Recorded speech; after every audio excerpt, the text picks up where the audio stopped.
you might notice there's some changes. I recently got some really helpful feedback, and one of those things was a bigger board would help, and I very much agree. I was feeling that I was getting squished on the other board, so I went out today and I got this brand new whiteboard. It even has a built-in easel. I think it looks nicer. Let me know. The other thing was to work on handwriting. I spent a long time just practicing with the markers. I think this looks better. I'm gonna have to get darker colors though, or more flashy colors, because I don't think this orange shows up as well, but I'm working on it. Working on enunciation as well. I'm gonna try and stop saying as much too. I'm keeping track. I really am working on it. It's a work in progress. I might also make an entirely new set.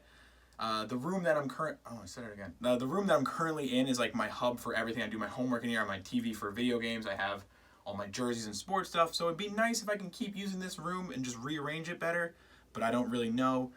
So we'll keep an eye out. We'll see how it goes. I have a bunch of plans. We'll get to it. My Uncle Joe had some great plans about a digital board, but I don't got that kind of money right now, so we'll see how that works. So you'll notice, not a full stat breakdown. Again, it just wasn't worth doing. I have the notes, but like I'm just going to be like, oh, this guy had a chance. And it's not worth doing. I can talk more with this. The Islanders and Flyers, this wasn't a good Game 7. All the other Game 7s have been entertaining.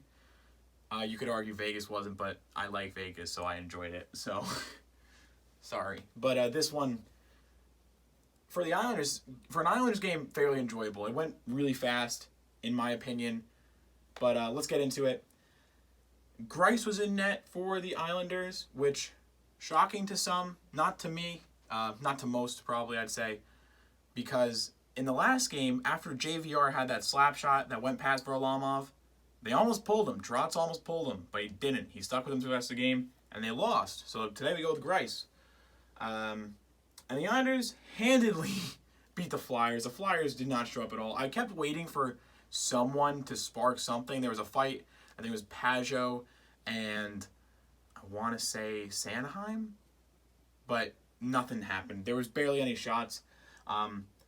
We'll just go right to the stats. Shots on goal were 16-26 in favor of the Islanders. Face-off percentage was 58.8 to 41.2 in favor of the Flyers. Both these teams have the most disgusting power plays. Like, they're just not enjoyable. They are god-awful.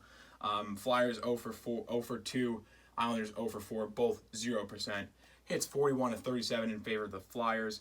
Block shots 22-17 in favor of the Islanders. Save percentage 100% to .846 in favor of the Islanders. Yeah, it's just there wasn't much here, guys. The Flyers didn't show up.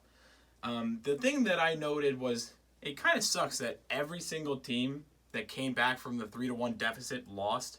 You know, you always hope for that one underdog team to do it, even though I would argue that the Stars and the Islanders were the underdogs in their series respectively. But that's that. Scoring summary, the first period, Mayfield shockingly gets the first goal of the game. This is by Tajon Everly at 9:27. This goal, pretty much, the second goal by Andy Green basically told you all you needed to know about how the Flyers were playing tonight. Brassard, the Flyers basically were doubling everyone who had a puck, which is not a great defensive scheme because that leaves someone wide open now, doesn't it? So Brassard just comes all the way down the right side and passes it right across the wide open Andy Green, who has a wide open net. Poor Carter Hart does not have a team to support him. He's got to stand on his head every night, and if he does, they still might not win. So Green gets the goal at 13:12 by Brassard and Nelson. Second period, Nelson gets the goals by Bailey and Pullock at 11:26. And at 13:42 of the third, Beauvillier with an empty net goals by Nelson and Bailey. This goal kind of bugged me because it seemed like they were trying to all get a stat on it where, like, Bailey really could have just shot it initially and just put it in the net, but he's like, no, let me pass it. Let me make sure that this guy gets it. Like, guys, just put it, like, you're up 3-0 on a team that at that time of the game, I'm pretty sure, only had 15 shots of their total 16. Like, come on, guys. Also, poor Matt Barzal. The last game he took he took 2 games ago now, took a follow through from Giroux to the eye. Then he was just a target all night. today in pregame he took a shot to the head. He then took another shot to the head today. Poor guy can't catch a break. I don't like Matt Barzal though, so I'm like kind of okay with it. But whatever.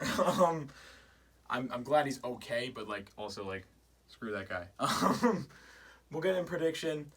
So the first prediction I got a black marker, so you can't tell who I'm picking, except one of them should be fairly obvious if you watch any of these videos. Tampa versus the Islanders. I went with orange for the Islanders because I'm not going with blue and blue. I'm trying to create visual differences. Also, Islanders' second color is orange, so that's why that is that. So, first question for the Islanders, Greiss or Varlamov? I'm under the impression if you should go with the hot goalie, so stick with Greiss. But ask an Islanders fan, they'll tell you Varlamov is the best goalie ever existed. His stats are great in the playoffs for right now. He has like the longest shutout streak for an Islander goaltender in the playoffs ever.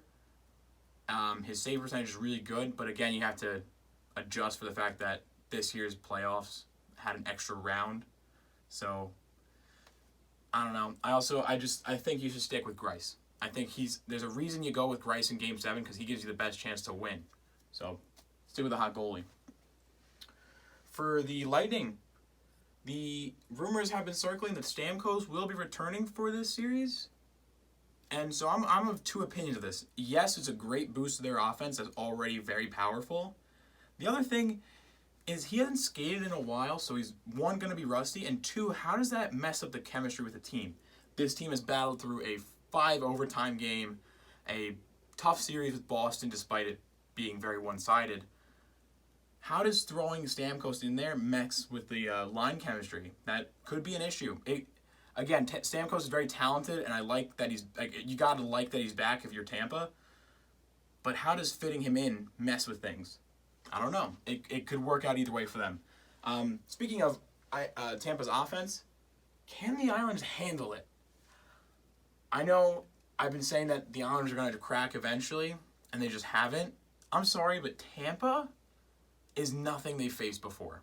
In the playoffs, that is. In the regular season, they split their series. I don't think that matters, because I don't think the Rangers swept the Hurricanes.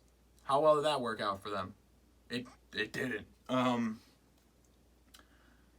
The Islanders also haven't really faced a potent offense yet. The Panthers, very offensively minded, not very talented. Their coach is really good.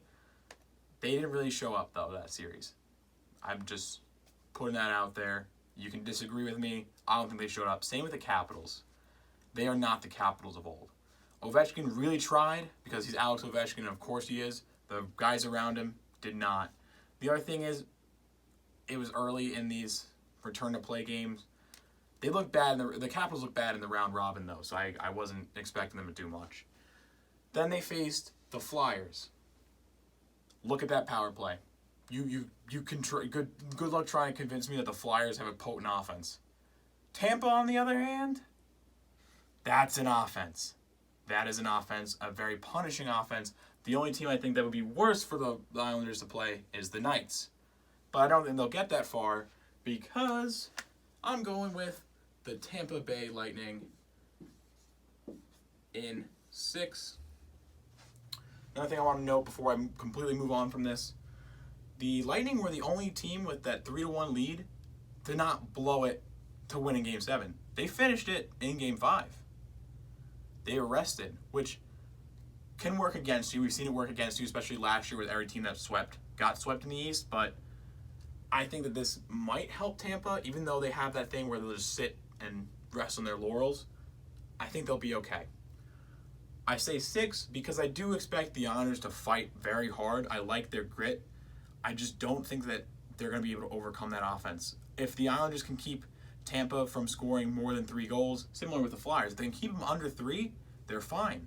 The problem is, Tampa can keep going. They can go if you put up 4 goals, Tampa can match that. You know, they're not going to struggle offensively. They're also not going to struggle defensively. And if this becomes a goalie duel, there's no way that Vasilevsky loses to Greiss or Varlamov. I'm going to say it right now. This might be a hot take to some of you. I don't really think it is. Vasilevsky's the best goalie in the playoffs. He's been overshadowed by Korpisalo's big night in the 5-overtime game. Vasilevsky's been very strong. So I don't think the Islanders can push past that. So that's my opinion on the Eastern Conference Final. In the West, we have Vegas versus Dallas, which I was hoping for Vegas Avs because I really thought that would be a fun series to watch, although be a little worrying as a Knights fan. I like the matchup between these two teams, with Dallas being a grittier team with a good offense when it wants to be, versus Vegas, who I think is just a really good all-around team. I don't just say it as a fan, I just look at their stats right now. Their shots on goal, their expected goals, their shot attempts, just watch their forecheck. They're defensively strong, and their goaltending's great. Like, I don't see a problem besides Thatcher Demko, and that's no longer a problem. So the biggest thing for Vegas, though, is Ryan Reeves has been suspended for Game 1 after his hit on Tyler Mott. Now, some people might think that's not a big deal. It is. Ryan Reeves brings a lot of the physicality to the Vegas fourth line, and Vegas tends to start their fourth line because Ryan Reeves can get in there and start things getting physical. He's not there. So who do you go to? Do you go to Nick Cousins, who was scratched in Game 7 in favor of Thomas Nosek? Or do you go to Patrick Brown, who hasn't played since Game 2 against Chicago when Pacioretty was injured? Or do you go someone else? John Merrill, defense, played a couple times on offense back in January. The game that I went to on the 2nd, he played at forward on the fourth line when Marchessault was injured. He got his first goal in that game. Very fun game. I loved it. They won 5-4, just so you know. But Reeves is a big loss. Do I think it's a loss that they can't overcome? No. I think it just means that you have to start one of your scoring lines, so that'll either be the Marchessault, Carlson, Smith line, or the Stevenson, Pacioretty, Stone line, or maybe you put Stasny with Marchessault and Smith. I don't really know how they're going to go. DeBoer likes to wait until game time, so we'll see. The other thing is it's going to keep happening until the cup is won by the Knights, or they lose in one of these series, in either the Stanley Cup Final or in this series if they get eliminated. Might have just spoiled my pick, but whatever. Fleury or Leonard? Again, stick with the hot goalie. That's my opinion. It's got to be Leonard. I love Marc-Andre Fleury. I grew up in Pennsylvania, so I know how Pittsburgh fans feel about him. What did I just even say? I know how Pittsburgh fans feel about him. He's a lovable guy. He's a great goaltender. But Leonard's the guy right now. Until proven otherwise, keep him in net. If you take a 3-0 lead, let him play Game 4 so Leonard can rest up. Or if you take a 3-1 lead, let him play Game 5 so that Leonard can rest. But stick with Leonard. I also have to bring up Bishop or Hudobin because Bishop has been unfit to play, which doesn't necessarily mean he's injured. It just means that he's unfit to play. They're got again, stick with the hot goalie. I don't think that going to Bishop has been a good idea. I don't know if you remember, 5 goals in the first period. Well, 4 goals from Bishop, 5 total with 1 Hudobin let in. The other thing is, will the offense stay hot? Tyler Seguin hasn't really showed up in these playoffs at all. Radulov and Ben occasionally. Kiviranta, stud. Heiskanen, stud. Gurianov, stud. If you're relying on those guys, I don't know if they can get it done. Only because the Knights are an attack of 4 lines. Consistent pressure. And their defense isn't afraid. Have you heard of Shea Theodore? That guy gets involved a lot in the offense, and he's very good. I don't think, unless Seguin and Ben and Radulov play their best hockey, I don't see them pushing even close to past the Knights.